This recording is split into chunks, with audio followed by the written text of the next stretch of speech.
amis, je voudrais d'abord vous rendre un hommage tout particulier, car vous avez bravé ce matin la neige, les intempéries, les énormes difficultés, et ceux qui sont ici seront médaillés de l'ordre des rencontres d'économique d'Aix-en-Provence, classe numéro 1. En tout cas, bravo, c'est vachement sympa d'être venu et je vous en remercie.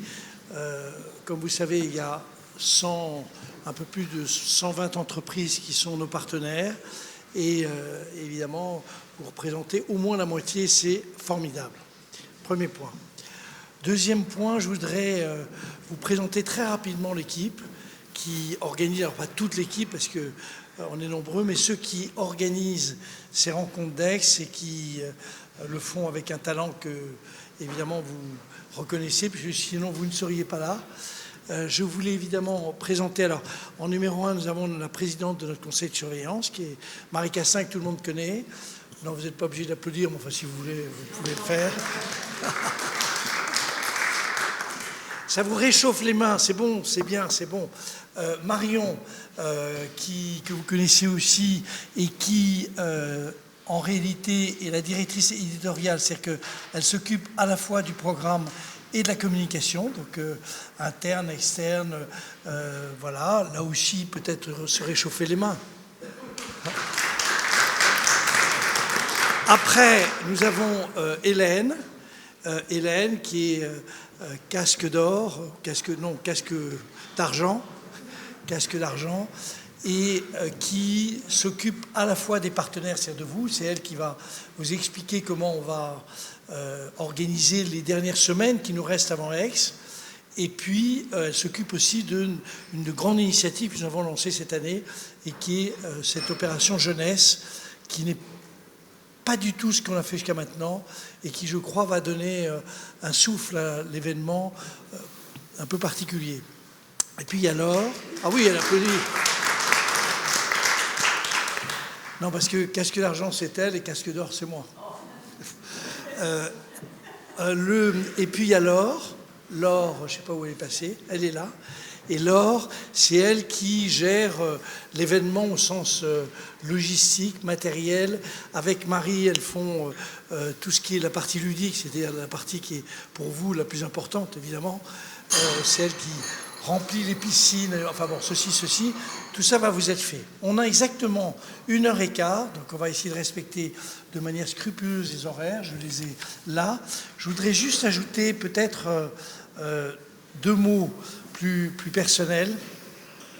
Quand vous regardez l'année 2022, ça a été franchement une très bonne année. C'était lié aussi au fait que c'était la première fois qu'on se retrouvait vraiment sur cette colline qui est tellement si bien aménagée. Et il y a eu une ambiance, alors c'est vrai aussi que la Première ministre est venue, ça a beaucoup joué, enfin tout ça a marché de manière formidable.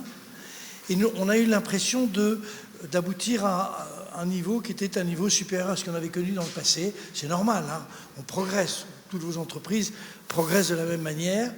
Et quand vous regardez les chiffres, vous apercevez 124 entreprises, 62, je crois, sessions diverses et variées, c'est l'année dernière, 360 intervenants venant d'une quarantaine de pays, et surtout 5000 personnes installées sur la colline, et 500 000 personnes qui sont branchées plusieurs fois sur Internet, qui ont suivi ça de loin. 500 000, ça commence à compter. Plus, je vois notre amie Anne, beaucoup, 132, je crois, ou 134, enfin, quelque chose de très important, de journalistes, très important pour vous. On va cette année faire 3 choses. On va consolider ce phénomène d'augmentation de notre niveau. C'est pas le nôtre, c'est le vôtre. C'est pas, personne ici n'est pris d'une espèce de mégalomanie particulière et aucun des membres qui organisent cette opération, ni du cercle économiste, ne se sent, poussé dans des conditions tout mégalomaniaques. Pas du tout. C'est votre événement, notre événement. C'est du soft power français. C'est l'idée que dans notre pays, qui est toujours considéré, et aujourd'hui c'est particulièrement vrai, comme étant incapable de traiter de problèmes économiques, on a vraisemblablement, l'année dernière, c'était bon, parce qu'il n'y avait pas Davos, le plus gros événement en Europe en matière économique. On va essayer de le consolider, c'est le premier point. Deuxième sujet, le programme que Marion va maintenant vous exposer, il est très audacieux. Vous le connaissez tous, recréer l'espoir. Vous allez voir que le contenu de cette opération qu'on va vous présenter très brièvement, auquel tous les patrons, tous les responsables des entreprises vont participer, mais par ailleurs, il y a déjà plus, je crois, 112 personnes venues de 38 pays. Vous voyez, donc c'est en train de complètement se finaliser. C'est un discours qu'on va tenir qui est un discours absolument top. Et évidemment, je ne serai pas à insister sur ce que Marion va vous présenter dans un instant, mais il y a en introduction et en conclusion des intitulés qu'elle va vous donner, mais j'adore celui de la fin, je ne peux pas m'empêcher de le donner, Parole d'espoir, la dernière session, qui nous oblige tous. Ça nous oblige à dire que le monde n'est pas fini et qu'on est là pour essayer de faire qu'il soit mieux, meilleur, alors qu'on est quand même dans un désordre inhabituel. Donc c'est le deuxième sujet. Et puis troisième sujet qui ne vient pas du tout, qui n'est pas chronophage par rapport à ça. Il ne faut pas croire un instant que nous considérons que toute solution passe par la jeunesse, bien entendu que non. Mais il se trouve qu'on a décidé de mettre, et là ce sera Hélène qui le présentera, un accent très particulier sur l'impact de la jeunesse et le rôle de la jeunesse, tout simplement parce que vous ne recréez pas l'espoir pour des gens de ma génération. Moi, mon espoir, c'est d'être bien au chaud dans quelques années.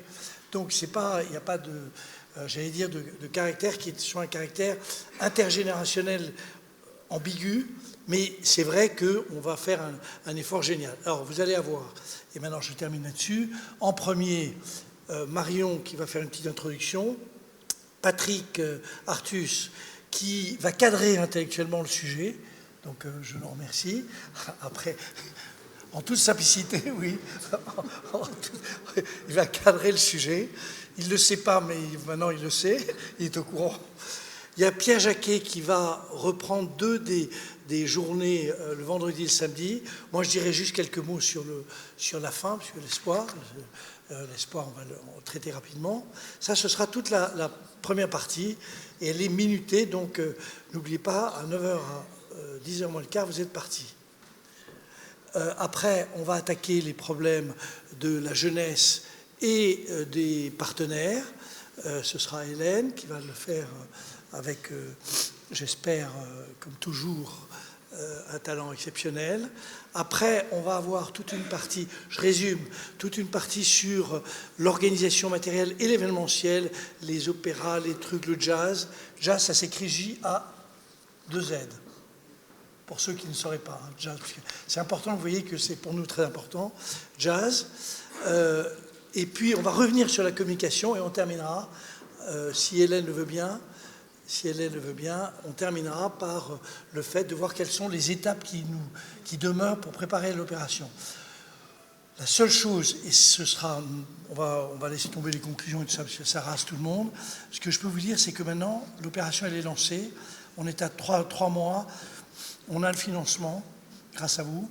Cela dit, vous pouvez toujours en rajouter un peu, c'est pas un problème.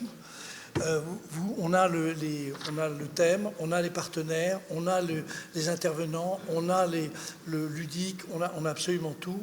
Donc, sauf si le monde s'écroule le 7, 8, 9 juillet, vous serez tous là-bas, bien au chaud, parce qu'on a regardé les prévisions météo ce matin, il fera très beau à ce moment-là. Et donc, on sera tous ensemble et on va faire la plus grande édition qu'on ait jamais faite. Vous me direz, je dis ça chaque année, mais je le redis pour cette année. Voilà.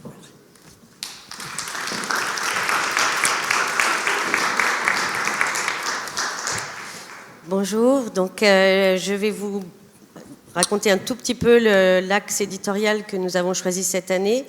Ça ne vous a pas échappé, recréer l'espoir n'est pas un concept économique, mais devant cet amoncellement de crises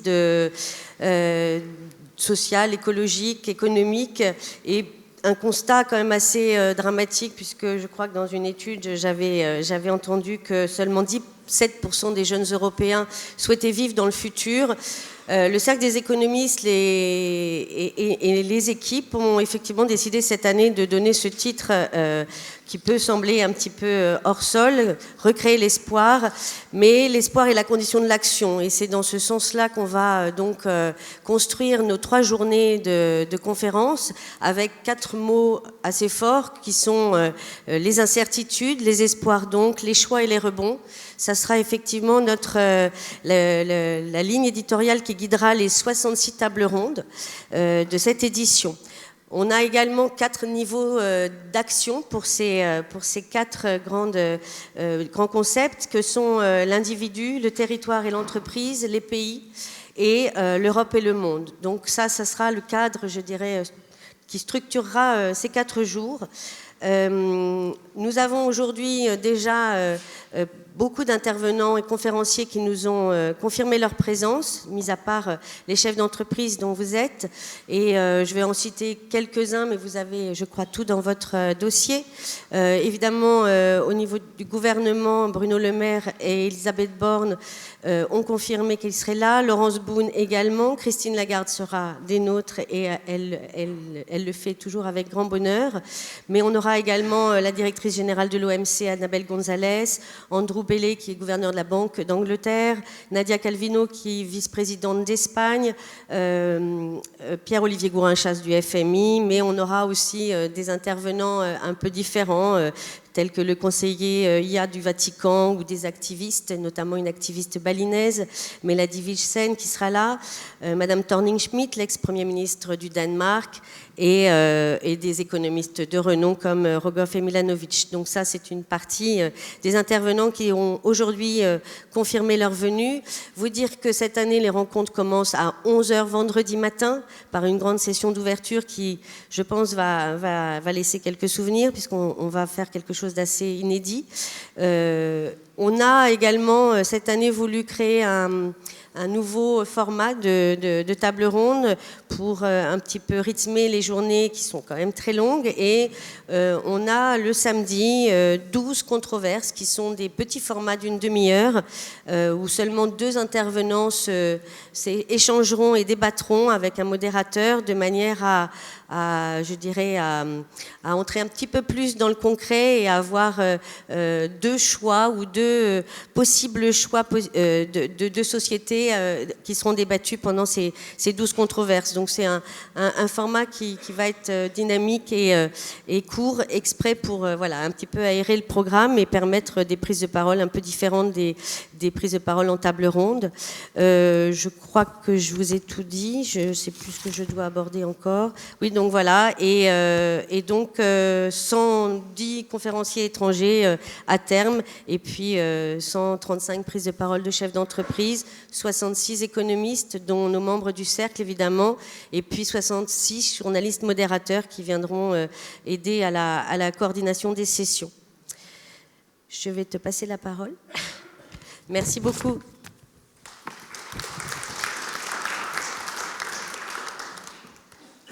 Bon, Jean-Hervé m'a confié la tâche d'élaborer sur ce titre Recréer l'espoir. Donc je ne vais pas faire un cours d'économie. Je vais donner quelques pistes qui seront incluses dans les différentes sessions et que Pierre va vous présenter par la suite.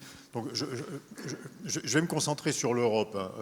L'Europe est perçue comme une zone vieillissante, pas dynamique, en retard sur les États-Unis du point de vue technologique. Je crois que c'est une vision erronée et que beaucoup de choses sont en train de changer.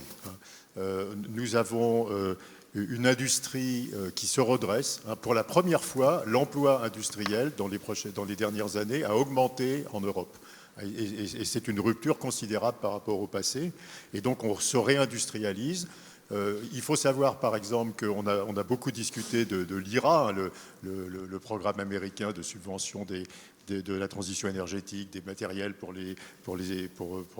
la transition.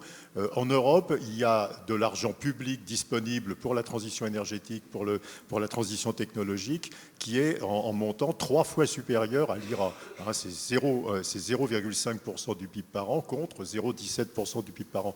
Donc l'Europe, contrairement à une idée reçue, n'est pas en retard dans l'action publique pour favoriser la transition énergétique et les avancées technologiques. Le second point, c'est que de ce fait, l'Europe sera prête à décarboner son industrie et ses transports, etc., et son économie plus rapidement que le reste du monde. Alors ça peut être perçu à court terme comme une difficulté, ça va nécessiter beaucoup d'investissements, beaucoup d'efforts de la part des Européens, ça va provoquer des problèmes de compétitivité pour l'industrie européenne, parce que, par exemple, il y a une entreprise chinoise continuant à utiliser une technique carbonée aura des coûts de production plus faibles, mais à terme, il y aura, du fait de cette avancée de l'Europe dans la décarbonation de son industrie, 2 technologies mondiales disponibles. Il y aura une technologie européenne décarbonée et une technologie des autres qui restera carbonée. Et nous faisons le pari que la technologie décarbonée européenne attirera beaucoup d'investissements, que les entreprises voudront appliquer la technologie décarbonée européenne et pas les technologies carbonées. Le troisième facteur, c'est que nous avons un niveau d'emploi en Europe qui n'a jamais été atteint. Hein, nous avons un taux d'emploi, un niveau d'emploi qui est extraordinairement élevé.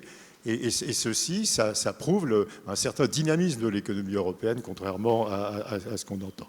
Alors, quels sont les enjeux et qu'est-ce qu'il va falloir réparer dans l'économie européenne? Je crois que... malheureusement ou pas malheureusement, les règles que nous sommes données en Europe ne sont pas compatibles avec cet effort de transition énergétique, enfin aussi, ça ne concerne pas que la transition énergétique, hein, ça concerne la biodiversité, ça concerne l'ensemble des problèmes d'environnement.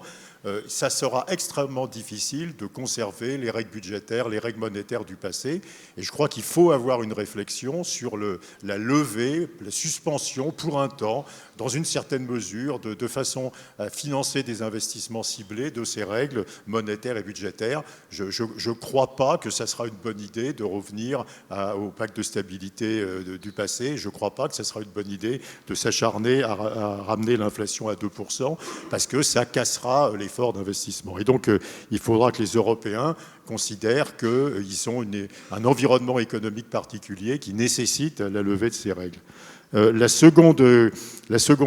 Ceci en fait va être renforcé par peut-être l'évolution de la guerre en Ukraine. Hein. Si le conflit en Ukraine dure, et c'est assez malheureusement probable, il va falloir qu'on passe à une économie qui n'est pas vraiment une économie de guerre, mais qui va vers l'économie de guerre. Il va falloir plus de dépenses militaires, plus de dépenses de recherche-développement, plus d'aide à l'Ukraine. Et donc, ça participe à ce besoin massif d'investissement qui apparaît par ailleurs par la transition énergétique. Et ça plaide en faveur d'une plus grande flexibilité dans l'application des règles. Et puis, le deuxième sujet qui est assez angoissant, c'est la disparition des gains de productivité en Europe. Et effectivement, ça serait un obstacle terrible parce que ça provoquerait des problèmes de finances publiques, ça provoquerait une butée sur le plein emploi et une fois cette situation de plein emploi arrivée, on ne pourrait plus développer l'emploi, on ne pourrait plus développer la production. Donc il faut vraiment que nous, économistes et vous, chefs d'entreprise, participions à la réflexion sur comment recréer des gains de productivité en Europe. Est-ce que la productivité s'est arrêtée de croître pour des raisons accidentelles, hein, c'est après la Covid, des changements d'attitude au travail, des retards sur les embauches qui ont été prises. Est-ce que c'est pour des raisons permanentes? On parle de la perte d'efficacité de la recherche-développement, on parle de l'insuffisance de l'investissement, mais il faudra vraiment que l'Europe arrive à recréer des gains de productivité pour que ces objectifs puissent être atteints.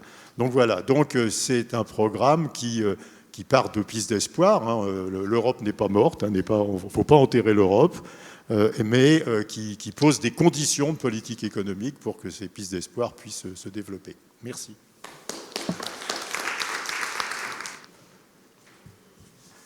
Bien, bonjour à tous. Jean-Hervé m'a demandé de présenter 2 jours de colloque, donc je n'ai même pas compté le nombre de sessions. Et rassurez-vous, je ne vais pas les prendre l'une après l'autre en vous disant ce qu'il va y avoir dedans, parce que on y serait d'abord encore à 10h moins le quart, et ça serait barbant. Moi, ce qui me frappe dans la situation actuelle, c'est une sorte d'association un peu paradoxale entre, d'une part, énormément d'incertitudes, et d'autre part, des certitudes assez marquées sur les chantiers dont il faut qu'on s'occupe. Et en fait, l'espoir, il est là. L'espoir, il est dans le fait qu'on sait exactement là où il faut travailler. Certains thèmes ont été mentionnés, la productivité en est un, mais il y en a beaucoup d'autres, hein, définir l'économie verte, etc. Et en fait, nos rencontres à Aix vont être sur ces différents aspects des chantiers que l'on connaît. L'incertitude, elle est dans l'aboutissement de ces chantiers, mais elle n'est pas dans le fait qu'on est perdu, on ne sait pas quoi faire, etc.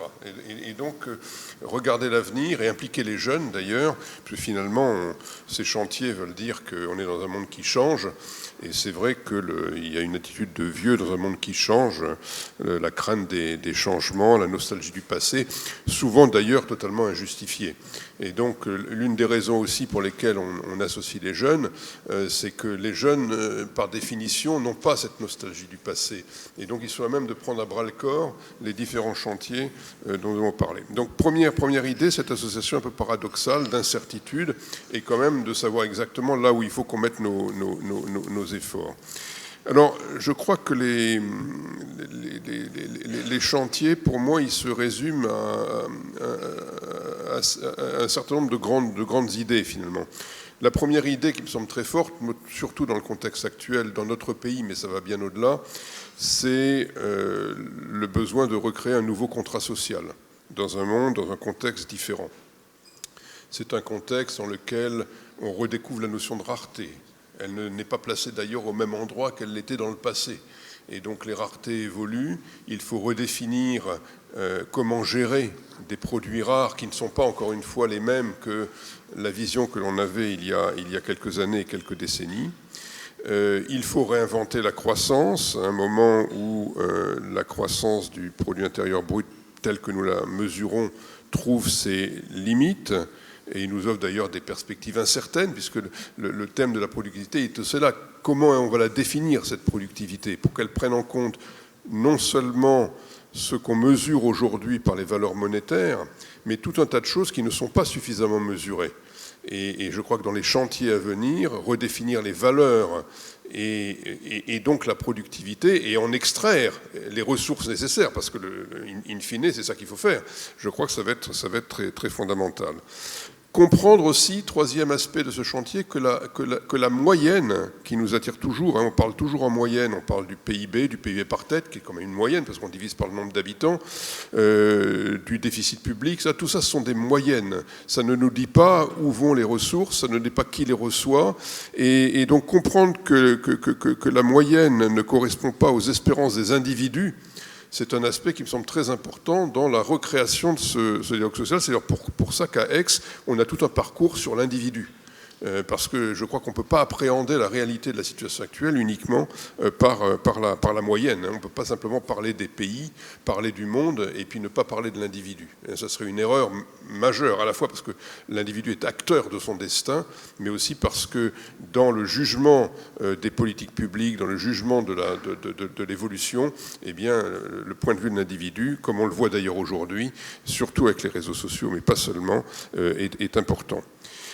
Quatrième aspect de ces chantiers, comprendre que le capital humain est au moins aussi important, sinon plus, que le capital financier. Et je dis ça parce que tout le monde va être d'accord, bien entendu, mais dans la pratique, le pouvoir est au capital financier. Et je crois que dans le problème de recréer le dialogue social, c'est d'ailleurs, on les oppose alors qu'on ne devrait pas. Et donc, dans la recréation de ce dialogue social, faire en sorte que les actionnaires travaillent davantage avec les travailleurs me semble un aspect très important. C'est tout le thème du partage de la valeur, de l'actionnariat salarié, etc. Mais je crois que c'est un aspect extrêmement important de l'avenir à créer. Intégrer évidemment la sobriété, le respect de la nature et de l'environnement, dans ce que les économistes appellent l'utilité. Aujourd'hui, l'utilité est la plupart du temps définie dans les modèles par l'accroissement des biens de consommation. On voit bien que ça ne correspond plus à ce qu'on veut aujourd'hui. Et donc là aussi, c'est un aspect du changement qui est tout à fait majeur. Donc je ne vais pas, voilà. Et puis lutter contre les discriminations, à la fois pour des raisons éthiques, politiques, sociales, humaines et économiques. Ça me semble aussi un aspect très important de ce chantier. Donc voilà, je ne vais pas faire la liste de tous les éléments de ce que j'ai appelé les chantiers, mais tout ça va être abordé dans toutes les sessions à Aix, avec une idée majeure, c'est que les solutions ne sont ni techniques ni technocratiques, mais bien entendu, elles doivent être créées par les acteurs et les partenaires, d'où l'importance du dialogue social. Et bien entendu, la technique qui joue un rôle majeur. Et la technique qui joue un rôle majeur de deux façons. D'abord parce qu'elle redéfinit les thèmes, et puis aussi parce qu'elle contribue aux solutions. Et donc là encore, il ne faut pas opposer la technique et ce qu'il faut faire aujourd'hui, et la recherche de la croissance verte, etc. Ces oppositions sont factices. Le problème, c'est de faire travailler tout ensemble pour aller dans un sens qui nous convient. Donc 3 jours pour terminer. Les défis et incertitudes, ça va être le premier jour, le vendredi. Le samedi va être sur les choix et les solutions potentielles. Et puis le dernier, c'est le thème des rebonds, comment est-ce qu'on rebondit. Et Jean-Hervé va en parler brièvement, c'est normal, vous avez tous vu, il est monté sur ressort, donc il peut parler des rebonds. C'est son grand thème de prédilection.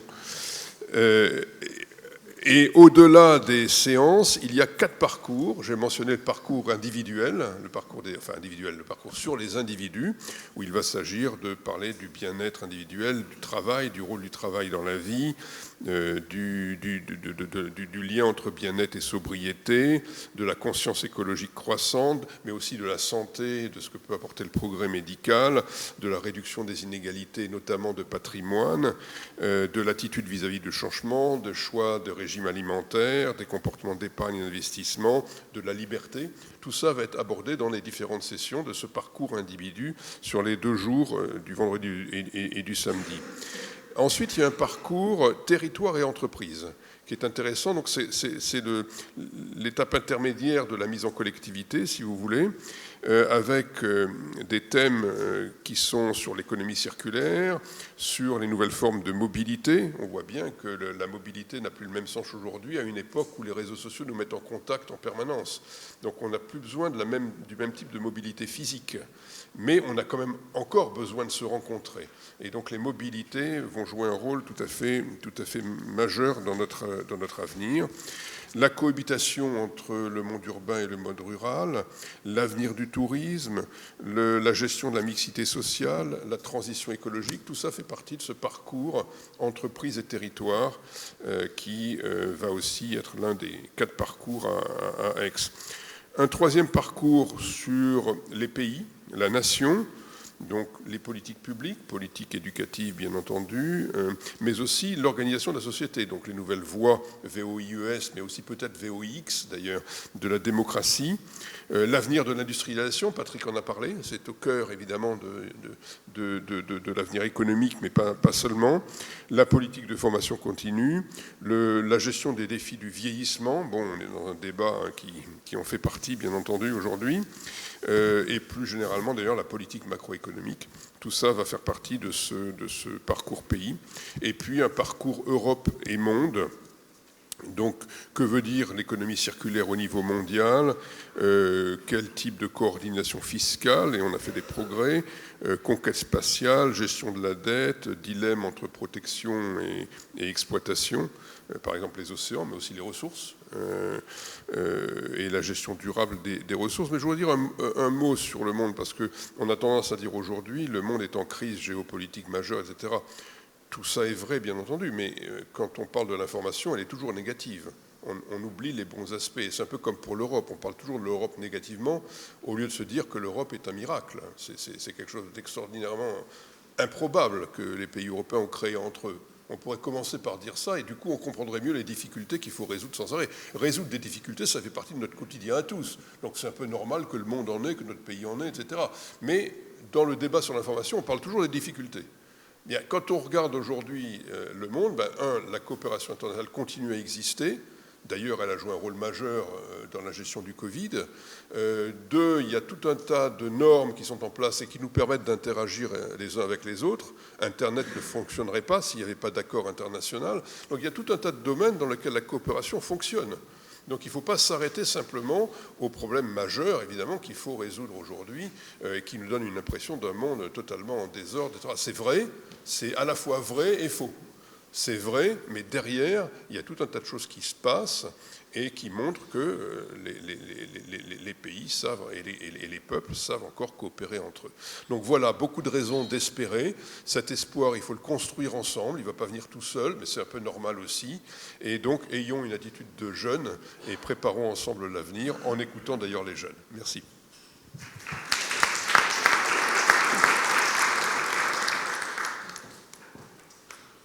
Bien, en quelques mots le dimanche matin.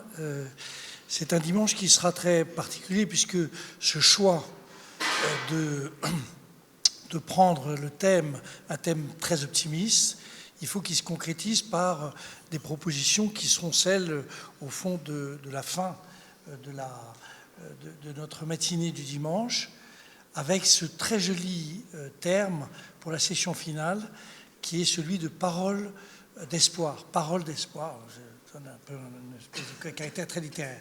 Alors, en réalité, le dimanche sera donc saisi entre une sorte de séance qui est la séance mystère, celle toujours qu'on dévoile au tout dernier moment, mais vous allez quand même, je vais un peu vous la dévoiler, et la parole d'espoir, puis la déclaration du cercle. En réalité, je me tourne toujours vers mon ami Pierre parce qu'il est moyen, mais peu importe soit une déclaration, mais l'idée c'est quand même qu'à un moment, les gens expriment un point de vue et qu'ils ne se contentent pas de dire, de faire de l'analyse, mais des propositions. Vraisemblablement, la séance mystère ou séance de démarrage portera sur les propositions qu'on va faire, alors avec toute une mécanique que va vous décrire Hélène, mais 4 propositions que vont faire la jeunesse qui sont confrontées à une personnalité très importante et qui, au fond, débattra de tous ces thèmes. Et puis, la séance finale, parole d'espoir, c'est quand même...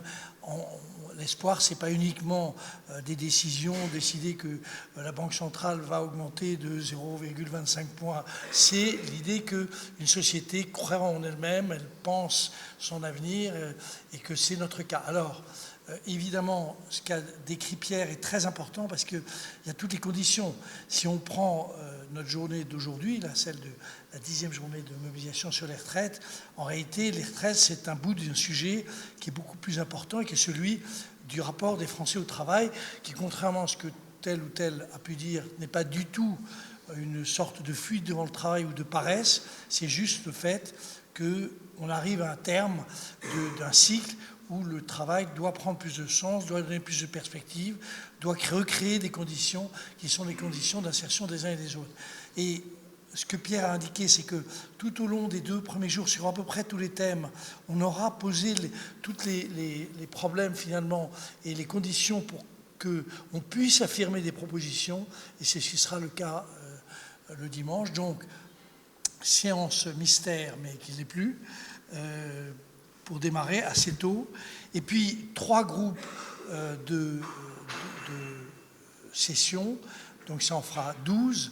La première porte sur le pouvoir. Comment est-ce que, dans tous les domaines, on peut rééquilibrer le pouvoir, l'entreprise, l'Europe, le partout. Comment est-ce qu'on peut repenser les problèmes de pouvoir? Le deuxième, c'est le problème de l'investissement et celui qu'on va retrouver. Alors, on va retrouver tout ce qui peut être l'investissement au sens propre, mais aussi le rôle des banques centrales, etc. Donc, ce sera plutôt un ensemble portant sur plus économique. Et puis le dernier, c'est la démocratie. Qu'est-ce que ça veut dire aujourd'hui que la démocratie? Et c'est les moyens d'expression des uns des autres. peut-être ce mot un peu magique de proximité. Les gens ont vraisemblablement besoin, nous avons tous besoin de sentir que les décisions et nos vies sont plutôt entre nos mains. On avait d'ailleurs au tout début choisi ce titre pour la session finale qui était redonner à chacun le pouvoir de sa propre vie. Mais parole d'espoir, c'est plus joli. On fera ça. Peu importe, ça s'appelle déclaration, mais une prise de position finale qui sera l'objet d'une espèce de convergence entre tout ce qui aura été dit pendant ces 2 jours et demi et les positions des membres du cercle. Et puis après ça, le moment le plus important, c'est évidemment le moment du déjeuner. Mais là aussi, c'est mystère. Je ne peux pas vous en donner le menu, mais il sera très très bien. Hélène ?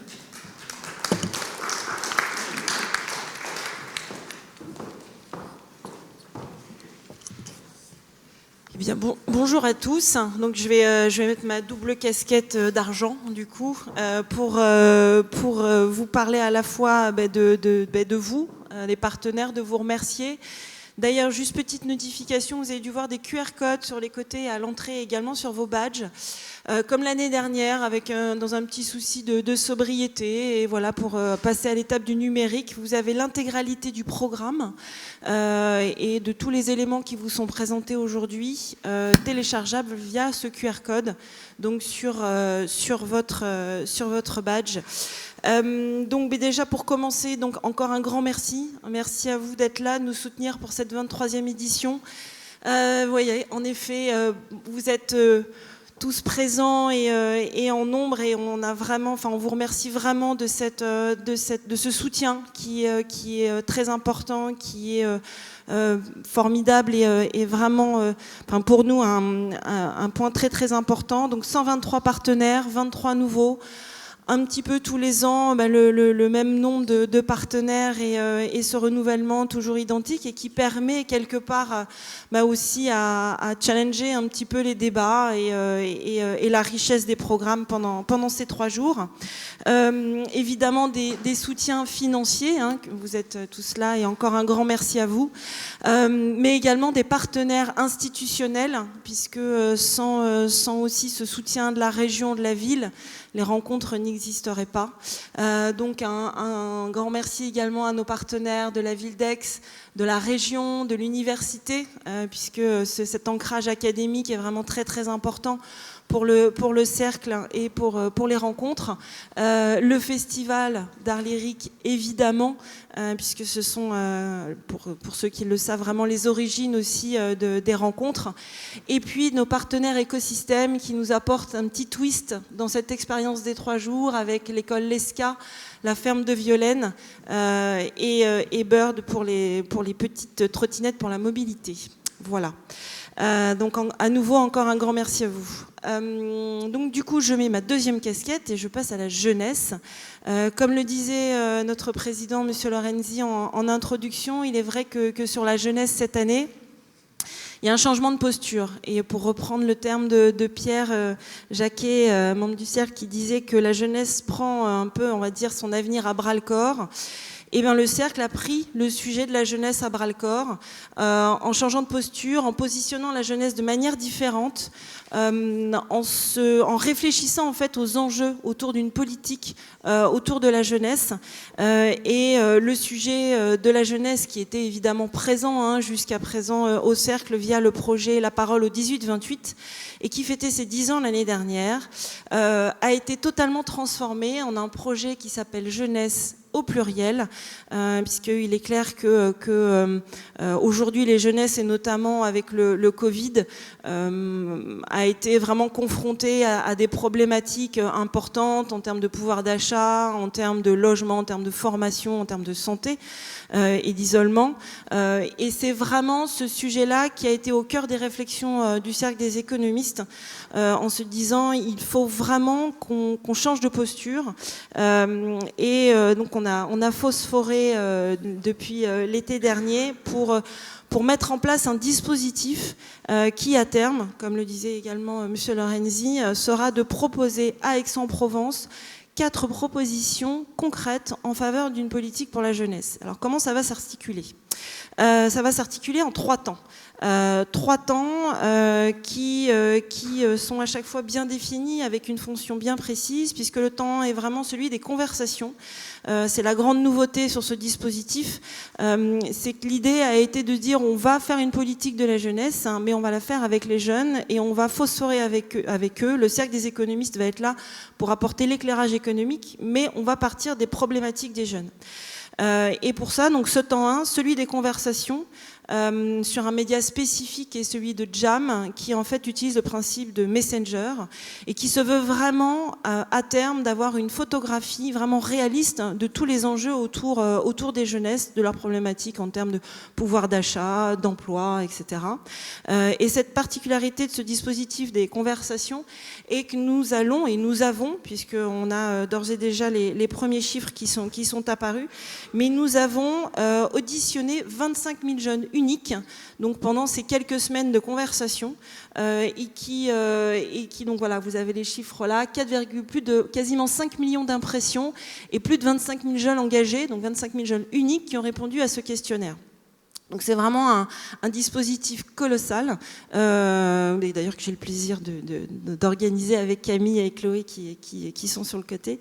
Et ce premier temps des conversations va vraiment nous donner une photo réaliste de ce que sont les jeunesses en France aujourd'hui entre 18 et 30 ans, parce que c'est vraiment la tranche d'âge sur laquelle on a voulu faire le focus. Donc cette première étape va nous permettre ensuite de passer à l'étape 2, qui est celle des ateliers de réflexion.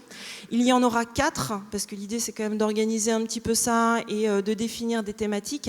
Ces 4 ateliers de réflexion vont se dérouler fin avril sur Paris et seront encadrés par 4 membres du cercle sur 4 thématiques qui sont l'environnement, la formation au travail, la santé et le bien-être et la citoyenneté et la démocratie. Ces 4 ateliers auront vraiment cette vocation à réfléchir à ces propositions concrètes en faveur d'une politique de la jeunesse, encadrées, comme je vous le disais, par les membres du cercle, parce que l'idée, c'est vraiment de positionner le cercle comme, on va dire, une entité qui va proposer, en tout cas un organisme qui va proposer une politique en faveur de la jeunesse. Et ces ateliers seront réalisés en présence des jeunes qui auront participé aux conversations. Donc au total, on aura à peu près une centaine de jeunes qui seront là sur ces ateliers, encadrés par 4 membres du cercle, pour à terme, et ça sera l'étape 3, proposer à Aix-en-Provence les 4 propositions en faveur d'une politique de la jeunesse. Ce qui va être important à Aix-en-Provence, c'est ce que vous verrez, et c'est ce qui a toujours été dans l'ancien dispositif, c'est qu'il y aura évidemment des jeunes à Aix-en-Provence, on aura évidemment les jeunes qui auront participé aux conversations, qui seront là, avec lesquels on pourra vous proposer d'organiser des rendez-vous comme on a l'habitude de le faire, et ces jeunes seront complétés par on va dire à peu près 80-70 jeunes, donc ça sera en tout 150 jeunes qui seront à Aix-en-Provence. Et pour cela, on a travaillé aussi, on a collaboré avec des communautés, avec des organismes différents. Et c'est vrai que c'est aussi la petite particularité de ce dispositif jeunesse cette année, c'est qu'on a des partenaires qui nous soutiennent et qui nous permettent aussi d'être en phase avec cette idée de jeunesse au pluriel. Donc on a collaboré avec différentes associations, avec la French Tech, avec Fondation Mosaïque. L'idée, c'est d'être évidemment toujours avec cet ancrage académique, mais de travailler aussi une diversité des jeunesses encore plus importante qu'avant. Voilà. Je pense que je n'ai rien oublié. En tout cas, sur la jeunesse, voilà, une vraie ambition cette année, totalement différente, avec Camille et Chloé, qui seront là, voilà, pour vous accompagner sur ce dispositif.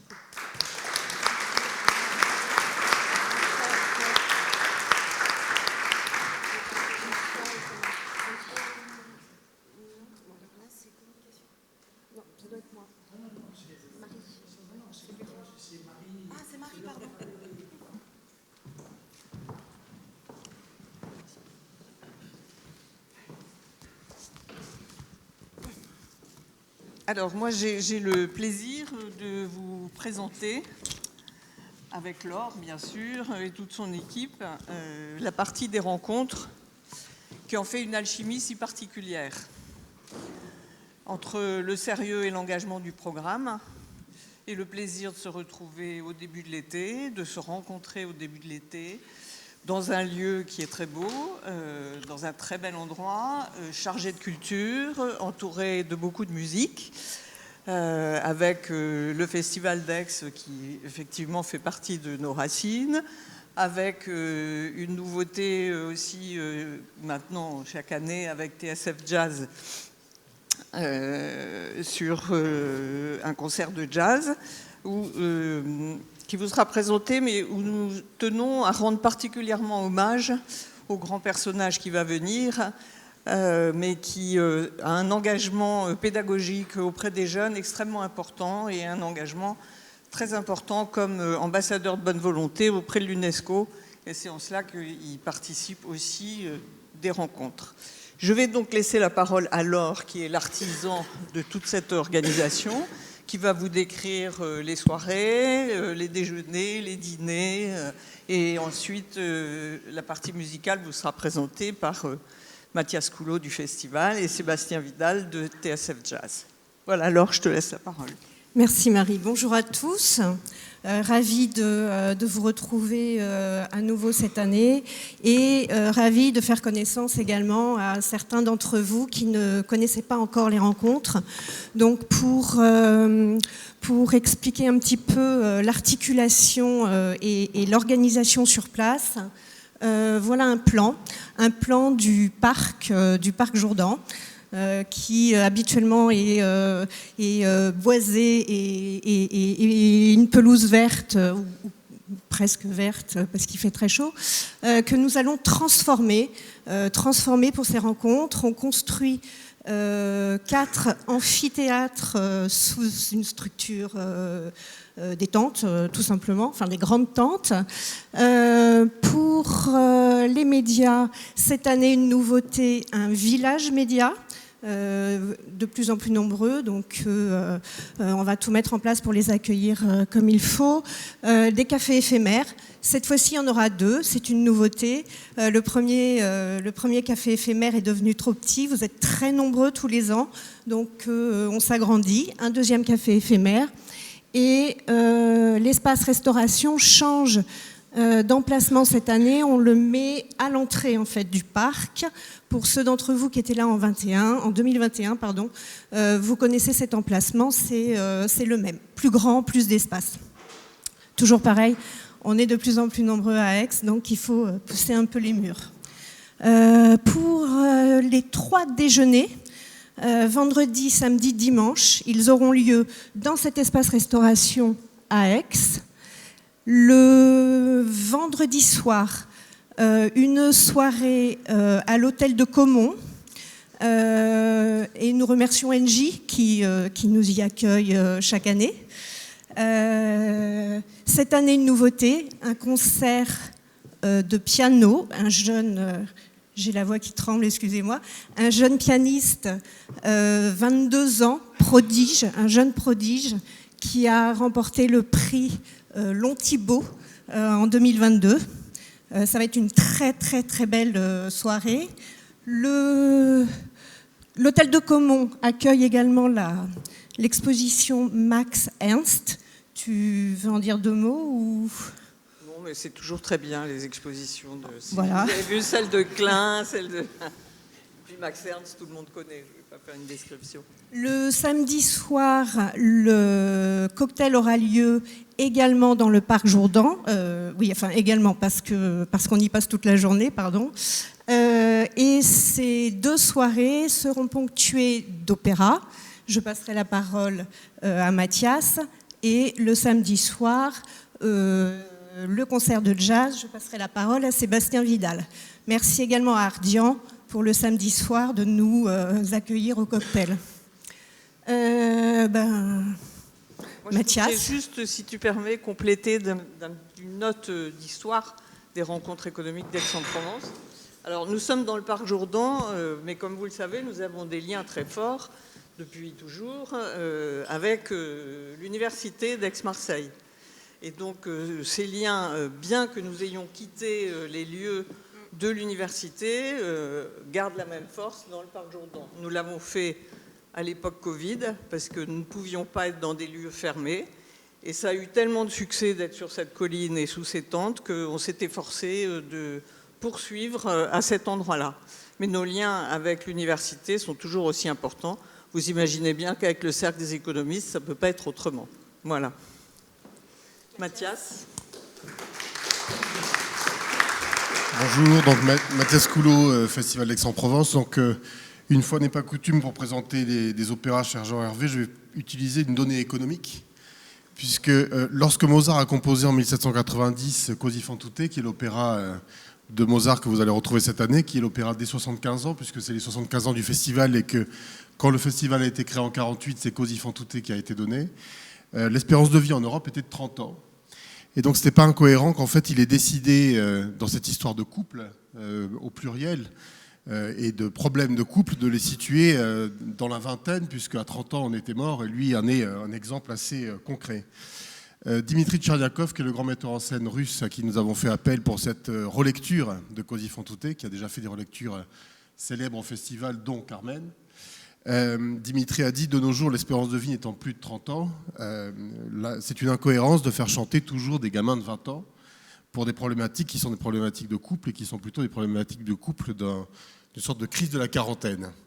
Donc il a décidé, c'était la contrainte qu'il nous a imposée, de situer Così fan tutte dans une sorte de vacances de couple qui partent ensemble, et toute cette histoire compliquée se noue avec des chanteurs qui ont du coup un peu plus de 40 ans pour incarner vraiment l'histoire qu'ils voulaient raconter, ce qui est une gageure en termes de distribution, puisqu'il faut arriver à trouver justement des chanteurs qui ont la capacité de chanter ce que Mozart a écrit pour des chanteurs de 20 ans. Mais c'est pour vous situer un peu l'intrigue qui sera celle que Dimitri va développer lors de ces Così fan tutte que vous voyez le vendredi ou le samedi, je crois, le samedi soir. Et le vendredi, un grand événement aussi pour les 75 ans du festival, puisque Pierre Audy, le directeur, a décidé d'inviter la Comédie Française à venir chanter de l'opéra. C'est la première fois que la Comédie Française va faire ça de son histoire. C'est aussi la première fois qu'elle va se produire dans un festival qui n'est pas un festival de théâtre, puisque nous leur avons passé commande, sous l'égide du grand metteur en scène Thomas Ostermayer, de l'opéra de Katsu, de Kurt Weill et de Brecht, qu'ils vont venir chanter dans la cour de l'archevêché cette année, avec Le Balcon, un jeune ensemble dirigé par Maxime Pascal. Et donc vous retrouverez Christian Eck, Elsa Le Poivre et plein d'autres grands comédiens de la Comédie Française, mais plus du tout en comédien, mais en comédien-chanteur. Et pour avoir assisté à des répétitions récemment, je peux vous garantir que c'est absolument étonnant. Donc c'est les 75 ans du festival, c'est une histoire commune avec les rencontres économiques.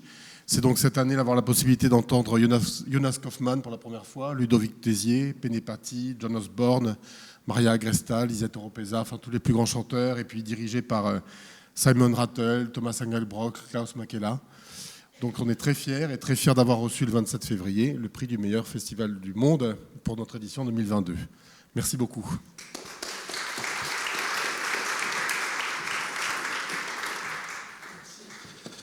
Je vais vous parler de jazz. Bonjour, je vais essayer d'être aussi brillant que mon prédécesseur. Ça va pas être simple. On est très heureux de participer évidemment aux rencontres. Merci Jean Hervé pour la confiance. C'est une initiative qui vient de Philippe M et d'Olivier XVI qui essaye d'instiller un peu de jazz dans ces rencontres. On m'a demandé de faire 2 minutes sur un des artistes les plus importants du XXe siècle en termes de musique américaine.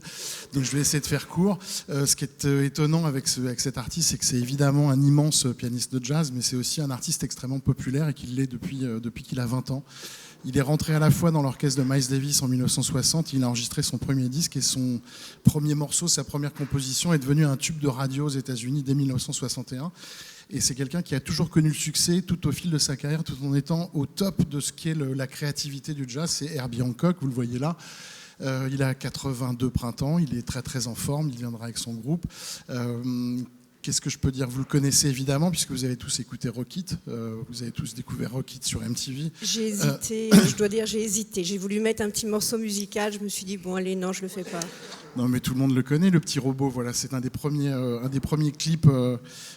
C'est marrant parce qu'il fait beaucoup de choses en premier, Herbie Hancock, et le clip de Rock It est le premier clip de musique composé par un Afro-Américain qui est passé sur MTV.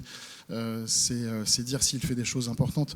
Herbie, il est évidemment ambassadeur de bonne volonté de l'UNESCO, vous l'avez très très bien dit. Il a créé la Journée internationale du jazz, qui est une journée dans laquelle il promeut les échanges à travers le jazz, évidemment la jeunesse, et le jazz comme un langage universel, un langage de paix et un langage de discussion. Je pense qu'on a beaucoup de chance parce que Herbie fait très peu de concerts cet été. Je ne sais pas s'il reviendra après, et on va avoir beaucoup de chance de passer un moment extraordinaire avec Herbie. Ce sera le 8 juillet. Voilà. Merci beaucoup, Jean-Hervé. Merci Sébastien pour cette chance.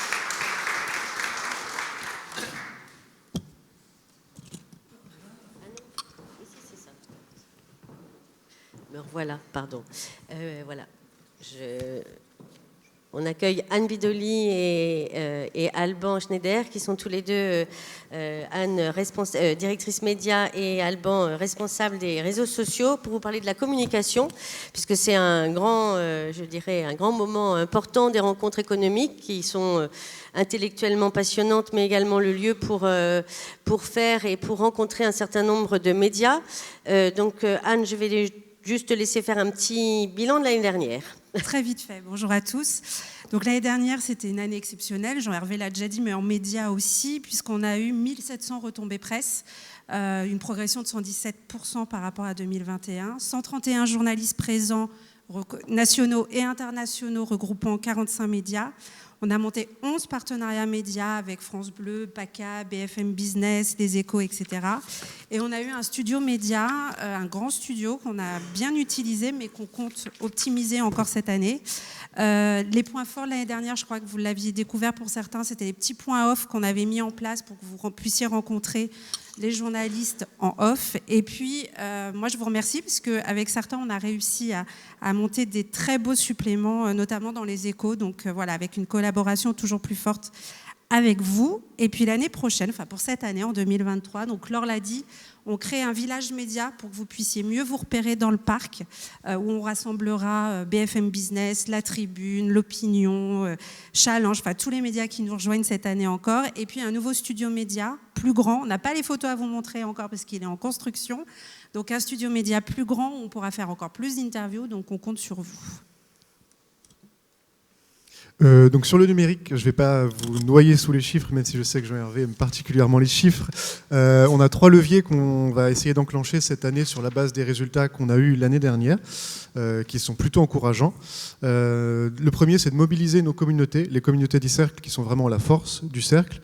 Donc nos 50 000 abonnés sur les réseaux sociaux, nos 30 000 contacts abonnés à la newsletter et les près de 400 000 visiteurs uniques sur nos 2 sites internet, lecercleséconomistes.fr et lesrencontreséconomiques.fr. Sur ce dernier point, on a particulièrement progressé l'année dernière puisque ça correspond à une hausse de 52% des visiteurs uniques en un an. Et en dehors de tous ces chiffres, il y a bien sûr les écosystèmes du cercle, universitaires, partenaires, vous bien sûr, sur lesquels on va s'appuyer pour démultiplier la visibilité des rencontres. L'année dernière, les rencontres, c'est 6,1 millions d'impressions sur le web hors YouTube, 2,5 millions de vues de nos contenus vidéo, toutes plateformes et tout réseau confondus. Et Cercle et Rencontres, ce sont 1,2 million de pages vues sur nos sites internet. Mais être vu, c'est bien. L'important, c'est aussi d'engager le débat, parce que c'est la mission du Cercle. Et donc l'année dernière, nous avons comptabilisé 80 000 interactions sur Twitter et LinkedIn. Cette année, on va essayer d'aller explorer un peu des champs nouveaux avec YouTube et Instagram, avec des nouveaux formats qui seront proposés pour cibler plus particulièrement les jeunesses. Et sur les 4 temps qui vont nous amener jusqu'après les rencontres, nous sommes actuellement donc dans la phase de pré-campagne jusqu'au 31 mai, puisque le lancement officiel aura lieu le 1er juin avec l'ouverture des inscriptions. Dans cette phase, on a l'objectif de faire monter un peu les thématiques. Donc Marion va revenir tout à l'heure sur 3 éléments assez importants qu'on a lancés cette année, une nouvelle identité visuelle, une série de podcasts et les cahiers des rencontres économiques.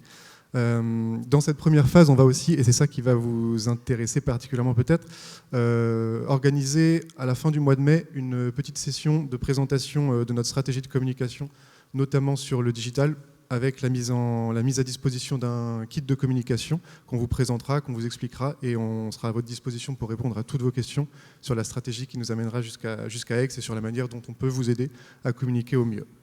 Et après, bien sûr, tout au long du mois de juin et après, pendant l'été, on sera à votre disposition pour vous accompagner dans la création de visuels, la rédaction de messages, tout ce qui pourrait vous être utile. Je passe la parole à Marion.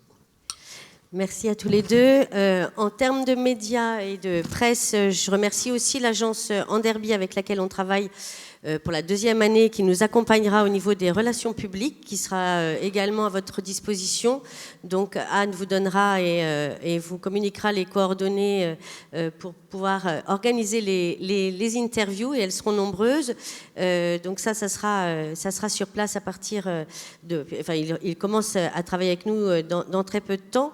Oui, trois belles initiatives de communication cette année.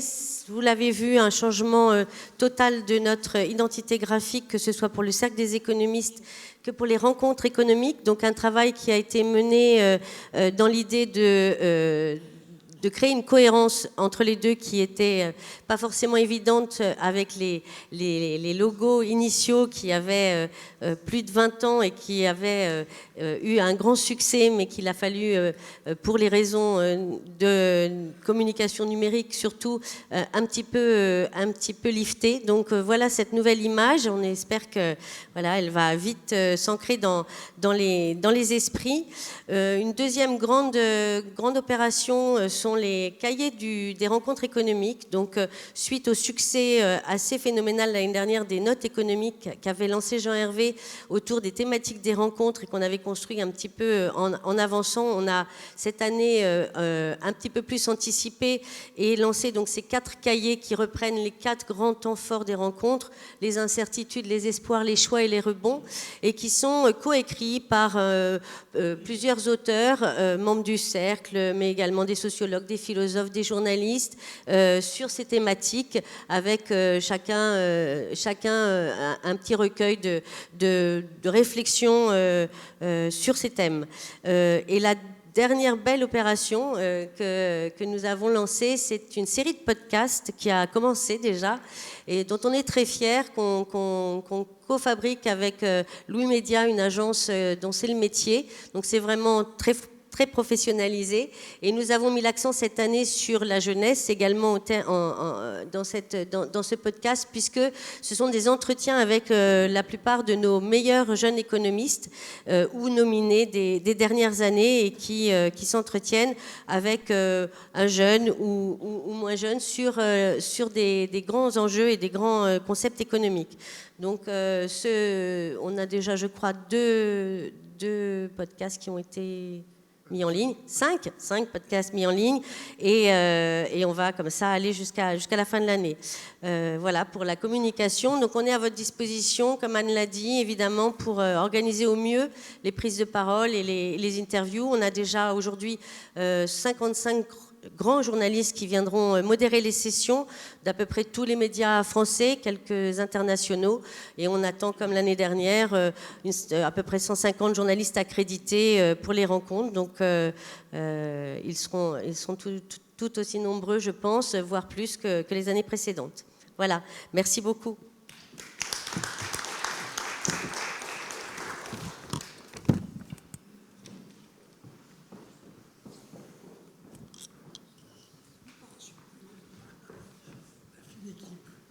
Bon, alors très rapidement, parce qu'on va tenir les délais.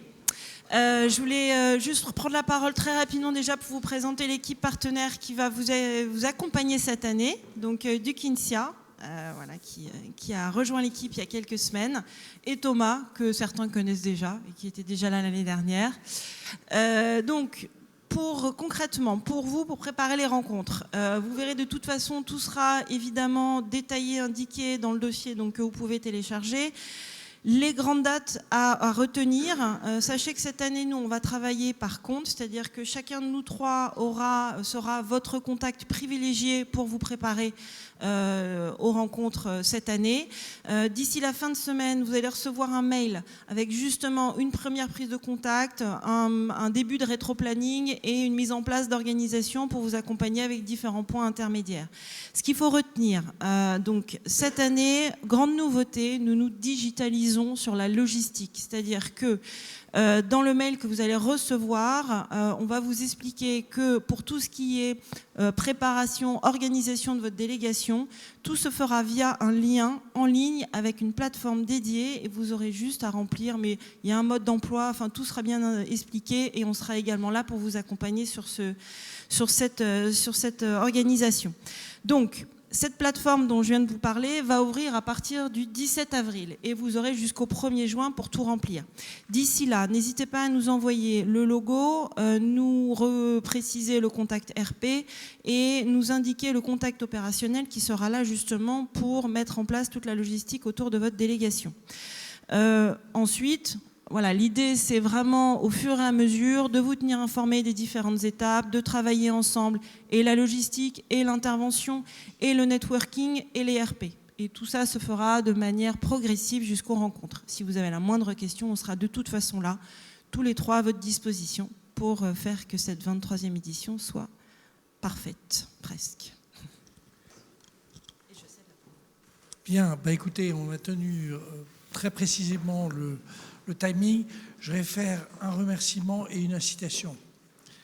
Le remerciement, c'est pour le Quai d'Orsay, parce que vous ne pouvez pas imaginer, Marion et toute son équipe le savent, à quel point on est soutenu par les ambassadeurs, une quarantaine d'ambassadeurs de France à l'étranger, ils sont vraiment top. Hein. Franchement, je suis très opposé à l'idée qu'on supprime cette fonction, c'est stupide. C'est vraiment... Ils sont là, ils nous aident, ils trouvent des gens, enfin, etc., etc., etc. J'oubliais juste, dans les personnalités qu'on va avoir, vraiment Charles Michel. Charles Michel, qui n'est pas uniquement une station de métro. Voilà. Deuxième chose, une incitation. Certains d'entre vous qui sont nos partenaires ont, j'allais dire, un problème avec la Poste. C'est-à-dire qu'ils n'ont pas encore envoyé leur convention. Or, il ne vous a pas échappé qu'on est une petite équipe.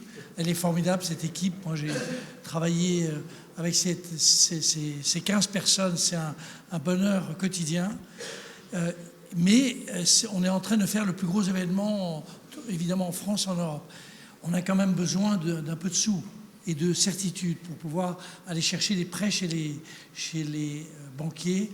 Donc, ceux qui d'entre vous, vous voyez... Vous n'êtes pas obligé de courber la tête parce que vous seriez tous obligés de... Ce serait horrible.